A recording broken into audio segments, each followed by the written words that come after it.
है?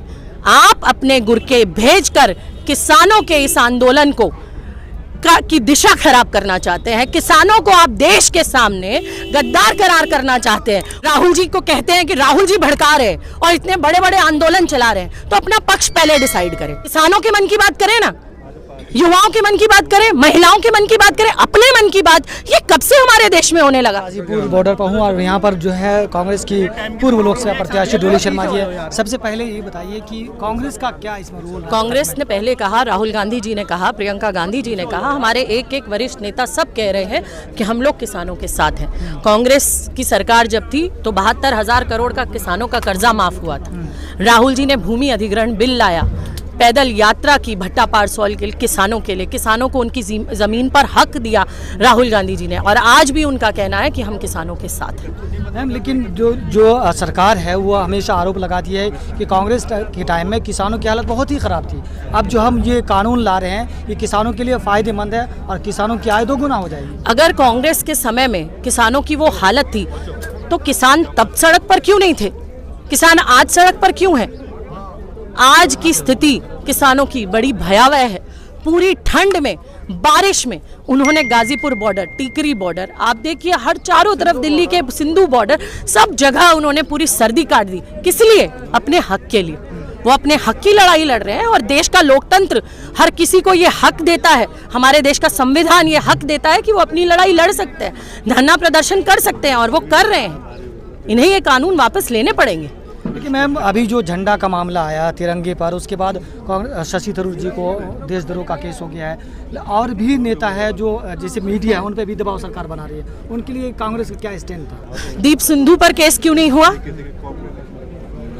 क्योंकि वो अमित शाह जी के घर पे जाते हैं, क्योंकि वो अमित शाह जी के साथ फोटो खिंचाते हैं, क्योंकि मोदी जी के पास जाते हैं, मोदी जी के साथ फोटो खिंचाते हैं, बीजेपी से उनका संपर्क है।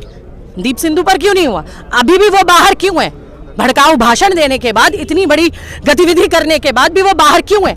आप अपने गुरके भेजकर किसानों के इस आंदोलन को की दिशा खराब करना चाहते हैं। किसानों को आप देश के सामने गद्दार करार करना चाहते हैं। वो नहीं होने वाला।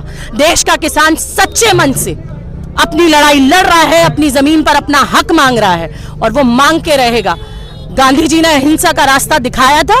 अहिंसा के रास्ते पर चलकर किसान 2 महीने से ज्यादा हो गया सड़क पर है, अपनी लड़ाई लड़ रहा है और आगे भी लड़ता रहेगा। 3 कानून इन्हें ये वापस लेने पड़ेंगे। आपने दीप सिंधु की बात की कि उनके साथ फोटो है प्रधानमंत्री के साथ, अमित शाह के साथ, लेकिन यही तो जो बीजेपी है वो आरोप लगा रही है कि कांग्रेस जो है वो किसानों को भड़का रही है। मोदी जी डिसाइड कर रहे हैं, बीजेपी डिसाइड कर ले।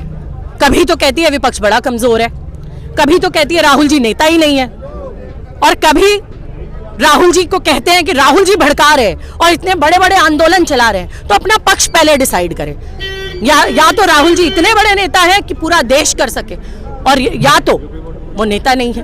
वो डिसाइड करें कि उनका पक्ष क्या है। कांग्रेस हमेशा से किसानों के साथ रही है, राहुल गांधी जी हमेशा से किसानों के हितैषी रहे हैं, और बीजेपी डिसाइड करे कि उनका स्टैंड क्या है।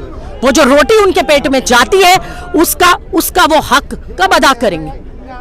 एक एक निवाला जो उनके पेट में जाता है वो इस किसान की वजह से जाता है। आखिरी सवाल है, प्रधानमंत्री आज मन की बात में ये कह रहे थे कि जो युवा है उनको स्वतंत्रता सेनानियों के बारे में लिखना चाहिए और उनको वीर गाथाएं बतानी चाहिए लोगों को। अपने मन की बात करते रहते हैं, अपने मन की बात, अपने मन की बात। किसानों के मन की बात करें ना, युवाओं के मन की बात करें, महिलाओं के मन की बात करें, अपने मन की बात। ये कब से हमारे देश में होने लगा?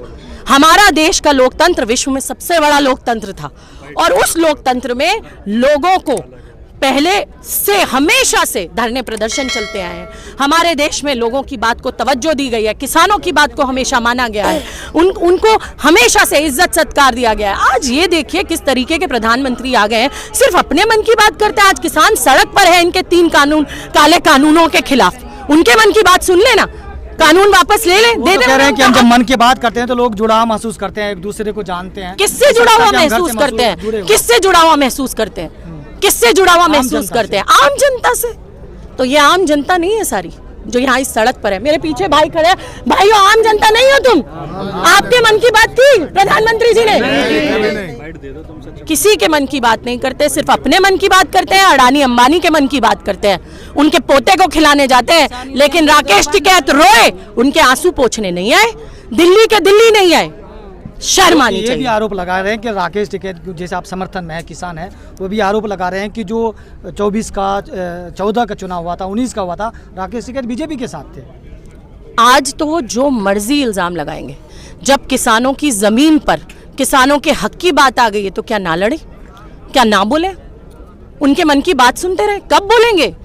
उनकी जमीनों को जिस तरीके से वो हर चीज को प्राइवेट कर रहे हैं, आज किसान, इन्होंने देखा कोरोना काल में अनाज चाहिए, सब्जी चाहिए, तेल चाहिए, तो किसानों की तो वाह वाह है। तो अब किसानों की चीजों पे अटैक करने लगो। इनके अडानी अंबानी, इनके दोस्तों ने स्कीमें बनाई और उन स्कीमों का इम्प्लीमेंटेशन इन्होंने शुरू कर दिया। अरे पढ़े लिखे हैं किसान के बच्चे, उनके जीन्स पहनने पे सवाल उठाते हो। मेरे पिता किसान है, इतनी जमीनें हैं, मेरे पिता ने मुझे पढ़ाया कि मैंने किसानी की, मेरी बेटी डॉक्टर बने, मेरी बेटी इंजीनियर बने, मेरी बेटी कुछ पढ़ लिख कर बने। तो क्या किसान के बच्चे को हक नहीं है देश चलाने का? किसान के बच्चे को हक नहीं है वो डॉक्टर बने, इंजीनियर बने? आप सवाल उठाते हो? शर्म आनी चाहिए, शर्म आनी चाहिए। मैं तो कहती हूँ डूब के मर जाना चाहिए इन लोगों को। चलिए, शुक्रिया आपका।